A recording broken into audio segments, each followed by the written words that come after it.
Hello and welcome to Weaving the Magic. This is a teaching tarot video. This is the start of Virgo season when I'm recording this. It's actually September 22nd, 2024, late at night, as is appropriate for the Hermit. This video is really going to be going into in-depth explanation of what the archetype of the Hermit is in tarot, how it links with Virgo as an archetype, and all the different symbolism throughout the cards. This is part of going to be a larger series of teaching tarot, but this is going to be a great starting point because this card is actually part of the major arcana, and it's where the story of tarot starts to take a turn inward. Whereas the first part of the major arcana journey is really like this outward expression, this journey, this other people giving advice, this other people showing you the way or helping you organize your life or manage your life or create your life. The Hermit is the first card, number 9, where the character, the fool, begins to turn within, to start to look for answers, to start to seek within. So you'll see in these cards, this is 6 different tarot decks that I have out here, each of these Hermit cards from a different illustrator, author of a different deck. This one being the original, the Pamela Coleman Smith artwork. And all the rest I'll go through as I point out symbolism. But you'll notice on all of these cards, there's only one figure in each of them. This is a very solitary journey that the Hermit is taking. And the journey is illumination. You'll notice that in every single one of these, whether it's actually a lantern or not, there's like a source of illumination in an otherwise dark atmosphere. And there's only one figure. Most of them are looking down or their eyes are closed. This one is offset, but there's stars all around the back. You'll also notice that most of them have this hood on them. So the hood and the darkness both are symbolic of a couple things. So the hood specifically is like a shroud, in other words. And part of the process of illumination is having something revealed. And revealing comes from something being removed. And often it's the outside voice, it's the other people that have been maybe with best intentions trying to guide you, trying to help mold you, trying to show you the way. And this illumination really comes from within because every single person has their own best guidance. And sometimes those people in our lives were not necessarily doing their best or looking out for our best, showing us the way. So many times we have to lift a darkness, we have to take a heaviness, we have to take a shroud or some sort of veil away from ourselves, take a veil off of our eyes, this perspective that we were given by others, or this outlook or attitude or whatever it may be, that we were given by, you know, everyone else's model for how we were supposed to live our life, or everyone else's truth, or everyone else's reality, wants, wishes, desires, opinions, all of those things. In the Hermit, you have to remove the veil by going within to your own self. Most often, there's a cave or mountains. There's mountains in the background of this one. This one is very unique, whereas it's in the stars. I really like that quite a bit because it speaks to looking at yourself from an astrological blueprint, and I obviously do that. Um, and then this one's got the mountains in the back. It's also got rain, which is allowing the emotion to teach you. All these eyes closed, it's like you're not allowing the outside thought perspective, what you can see, what the air quotes reality is around you, so that you can actually see inner vision what the real reality is without any filters added on. I've already mentioned it, but not gone in depth, but you'll notice the lantern in every one of these. That illumination, there's a star, which I love. There's much deep symbolism on the star, but I'll just keep with the light aspect of that. The light is illumination, it's knowledge, it's awareness. We are light. at a baseline before we're human, before we're anything else.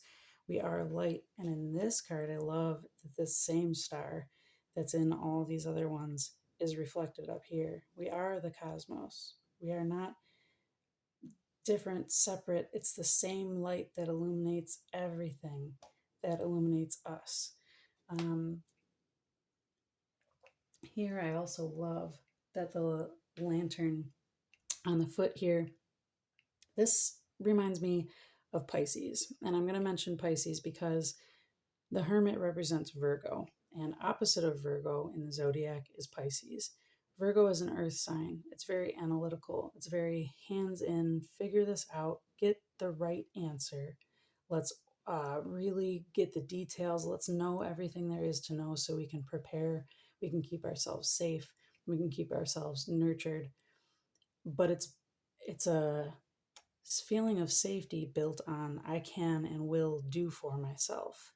Whereas Pisces is the opposite. It's about trust. It's about floating in the ocean. It's about seeing yourself in the other. And Pisces is linked to the feet when we're talking about the parts of the body in the zodiac. Virgo is the intestines, the nervous system as well. It's being able to digest life, it's being able to have the sustenance you need, where Pisces is feeling your feet on the ground even when you can't. It's remembering to be grounded enough so that you can float. This is the dynamic of the two opposite signs here. So this lantern being firmly like planted within the feet here really just brings the whole meaning of the Hermit card full circle to me, where the journey of humanity hopefully will always bring you back to the journey of self, of finding your own answers within you. It's having nothing. It's having nothing but what you want to leave from your past, your history, and hope, and something deeper than that, something beneath that, that wants to be uncovered, that wants to bear fruit, that wants to show you how rich and plentiful your own inner world is, that and that will set you free.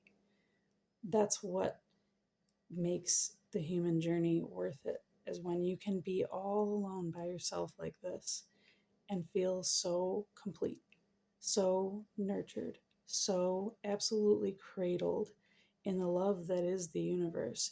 You can allow yourself to be naked, and that vulnerability brings so much wisdom. You can allow yourself to be all alone, and be the sage in your own right, the sage of your own knowing. I love that Jupiter and the Sun are represented in this Hermit card here, with Jupiter being a benefactor and the Sun being, well, for so many reasons, vitality. And your own personal way of making it. In astrology, the Sun represents how you actually function the rest of your chart through you. It's how your personality maneuvers in the world. And Jupiter magnifying your own best way forward, which no one else can tell you but you, hence the Hermit card. This is the journey of looking and turning within to illuminate your path ahead, knowing that it's okay to rest and pause. Notice that some of these figures, half of them actually, are looking backwards and half of them are looking forward. I hadn't planned it like that. Again, this is the original, if you will, but this is the most commonly well-known Pamela Coleman Smith artwork. So a lot of people base the symbolism of cards off of this one, but many of these artists had the foresight, pun intended, to face these characters forward, because the hermit journey, the fool's journey, is a spiral. Once you look backwards, you can look forward. If you're only ever looking forward in our linear, lined up world, you're gaining no wisdom from the past. But if you're always looking backward, you can't move forward. Life is a balance of both, and not always an equal balance either. Hence the spiral. It's a wonky spiral. It doesn't have to be a perfect spiral. It doesn't even have to be a spiral. You may never see parts of it if you're not looking within, if you're focused one way or the other. So I really love that these cards are split between the two. What else did I want to talk to this or speak to this? The number 9. So in Nikola Tesla's, mathematics of the universe, the 369, and 9 is so much in numerology, the number of this divine ability. It's like it's a completion. It's a almost an end, but it's the end before the beginning. Again, the spiral. So I won't really even go much more into that. There are so many layers of symbolism, and this card could mean so many different things depending on what is the question that you asked. What position is this representing in whatever spread that you've got or whatever. But the answers are going to involve whatever combination your intuition speaks to you about those symbols and how you can see that. And also anything that you see that's personal to you, because that's the journey of tarot. There's so many things that I didn't mention in here: cherry blossom tree and the lotus. Down here, this is like small mountains, and he looks like a giant. But also, it looks like snow. So, wintertime, the quiet, the solitude. Here, there's this like radiant sun. I've got to shimmer this so you can get the full look. This radiant sun in the background. There it is, where it's like the light comes from you. The light comes from you. I suppose I'll lead in with this is, by the way, the Black Tarot. This is the Mind's Eye Tarot. It's gorgeous. My husband just got this for me recently. I love it. This is the Night Wait Tarot. Very interesting, that one. This is the Tarot of the Golden Wheel. Hermit card. Again, Pamela Coleman Smith, the original. Nothing shimmery there. This is like one of my favorite decks of all time. This is the Cosmic Tarot by Norbert Loesch. Again, so many different symbols in here that I haven't even touched on. So many different things that your own intuition can pick up on. That is what tarot is all about. But I wanted to cover the basics and kind of give anyone that's seeking and searching a little bit more in-depth explanation, maybe a little more personal explanation than you may get from the little white books. So thank you for watching this video. I appreciate it. I will continue making this series in whatever order I find appropriate. So hit the notifications thing if you're watching this on YouTube so you can get notified when I upload a new video. And be on the lookout for any announcements. I will be doing a tarot course live soon, in person, local to me. And I may extend that to an online thing in the future. Thanks again. Take care.